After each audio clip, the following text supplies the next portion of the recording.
Have you heard of the vaquita? It's a small porpoise about 4 to 5 feet, 90 to 120 pounds, and it lives in the Gulf of California, or also known as the Sea of Cortez in Mexico. And it's critically endangered. It's critically endangered because of fishing for a fish that's called the Totoaba, where the swim bladders are used for medicinal purposes over in China. We're going to talk about why conserving these animals and getting above the 10 individuals that they're at now, estimated to be lower than 10 individuals, why that's so important and why we need to conserve this and what we need to do to help conserve this. I'm going to give you a breakdown of why they're critically endangered, what's been happening, and I'm also going to talk about some of the new technology that can help in monitoring the protection and making sure that we can get these vaquita back to a healthy state. On this episode of the How to Protect the Ocean podcast, let's start the show. Hey everybody, welcome back to another exciting episode of the How to Protect the Ocean podcast. I'm your host, Andrew Lewin. And this is the podcast where you find out what's happening with the ocean, how you can speak up for the ocean, what you can do to live for a better ocean by taking action. Now, in today's episode, we are going to be talking about the vaquita, and we're going to be talking about a fish called the Totoaba. I'm going to break down why these two ocean animals are related and what we need to do to help protect both of these animals. We're going to talk about new technology that can actually help us do that, and some of the organizations that are helping out. Some of them have a bit of controversy around them in the past, but they're actually helping out right now in the present and hopefully in the future. So we're going to talk all about that. But before we do that, if you want to find out more about this podcast and find out more about what you can do to live for a better ocean and how to protect that ocean, just subscribe to the podcast on this YouTube channel. Go to speakupforblue.com to find all of our other episodes. You can get it on audio on Apple Podcasts, Spotify, and your favorite podcast app. Check it out. And we have a newsletter, so check that out as well. speakupforblue.com/newsletter. You can sign up. It comes to you Monday to Friday, 8 a.m. in the morning. Check it out. It's always fun. A lot of news on how to protect the ocean. All right, let's get back into the episode. The vaquita. Wonderful animal, cute little thing. They always say it has like eyeshadow around its eyes because it's got black around its eyes and it's got these black lips. Really cool animal to be able to see. Obviously very rare, rarest marine mammal in the world. Critically endangered, under 10 individuals. And it's under 10 individuals because of gill netting for a fish called the Totoaba. Totoaba have these swim bladders that Asian countries really enjoy for medicinal purposes, even though there hasn't been any link to the fact that you can use them for medicinal use and they'll actually help in whatever they're being helped for or whether they're being used for. However, they're still being caught. And now it's gotten to the point where it's a little out of control. There's a huge network of illegal wildlife trafficking because it is illegal to fish for the Totoaba, but it is illegal to fish for the vaquita. But what happens essentially is when you put the gill nets in, it's basically a big net that goes down the water column. Fish swim into it, they get caught into it. And unfortunately, it can be a little bit discriminatory for certain fish, like bigger fish will have smaller nets. You can allow the grading, the actual net size or the mesh size to go through. So allow smaller fish to go through and bigger fish get caught on those gill nets. But also porpoises get caught. You can get dolphins, some other fish like sharks, but you can also get the vaquita, which is known and it's endemic in the Sea of Cortez. And it's a big, big problem. It's taken that critically endangered species from about 95 individuals a while ago, and they just plummeted down to under 10 recently. And it's been steady for about the last 10 years or so. And there have been efforts to decrease the incentive to fish for a Totoaba. There's been efforts to monitor the Sea of Cortez, Gulf of California, to make sure that people are not fishing for Totoaba using those gill nets. There's a number of problems, really, is when we look at it, is the fact that there is a demand in Asia for the swim bladders of the Totoaba. There is a reason, an incentive for illegal wildlife traffickers to bring the swim bladders to Asia. There's definitely an incentive for that. There's a lot of money in it. There's an incentive for the fishers to fish for Totoaba because they get more money, and fishing communities in Mexico in this area are not very rich and they can get money that can feed their families. So there's a lot of incentive to do so. The disincentive is like, we want to protect the vaquita. We want to protect also the Totoaba, which is also endangered. These species are endemic to this area of the world, and we want to make sure that we can protect them. We also want to make sure that fishers can fish there for quite a long time. We also want to make sure that we decrease illegal activity, and we want to make sure that there's a big education that has to be done around the conservation of Totoaba to make sure that swim bladders are not in demand. So how do you do that? Well, the first thing that the government of Mexico did was they established a 1,200 kilometer square vaquita refuge in 2005.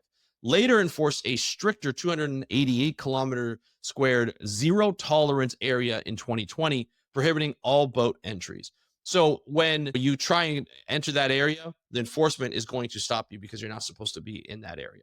Patrol initiatives. Now, patrolling is a difficult thing. You were talking about, even though this is a smaller bay when you talk about the ocean, it is a pretty big area and is really hard to track. Satellite imagery can track it, but it's also never really on the mark at the same time. It's really hard to catch the boats afterwards. Patrolling is probably your best bet.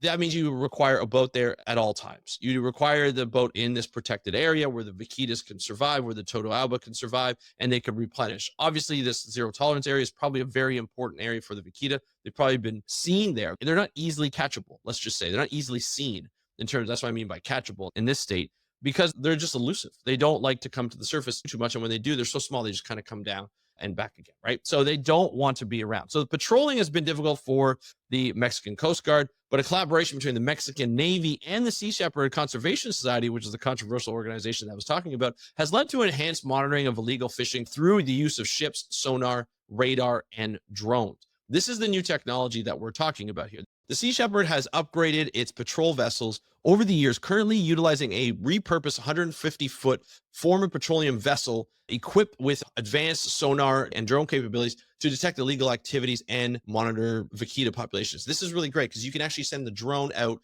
further than where the ship is, maybe hide in an area further away. And so that any kind of fishing vessel that enters the no tolerance zone or zero tolerance zone can be caught. And if they start to fish in a protected area for the vaquita refuge, then they can actually get caught and they can enforce a punishment. Without having those pictures, without being able to actually catch them, these fishers can be quite elusive. That would take away the element of surprise. But having these drones really help. Having sonar to be able to detect fishing gear in the water is also great. You can also detect something that I didn't realize. You can also detect the mass of fish in the area. So that sonar can help with that as well.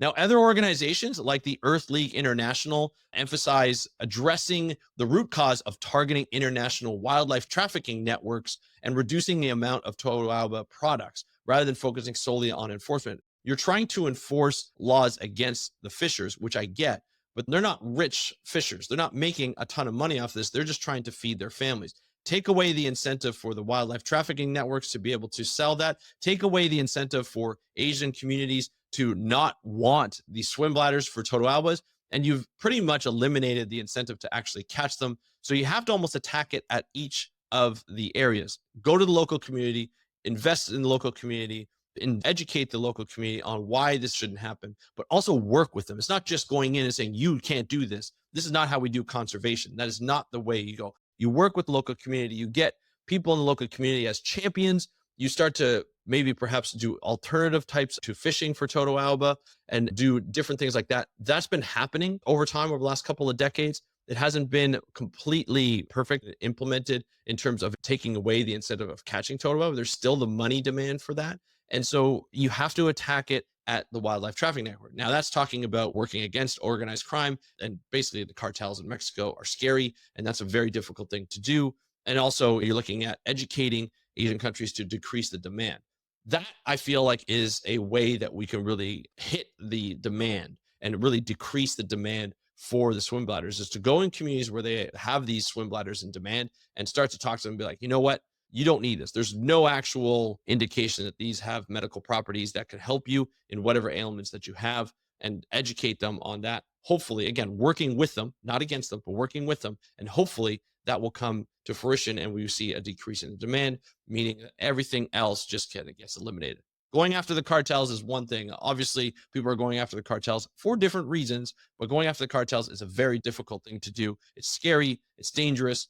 Going after the fishers, a little bit easier, but it's still difficult because there's still that incentive for money and to be able to feed their families and get their kids to go to school. It's a very complex situation. And unfortunately, the vaquita is suffering for it, and the Totoaba, of course, but the vaquita is suffering for it. Less than 10 individuals in the wild.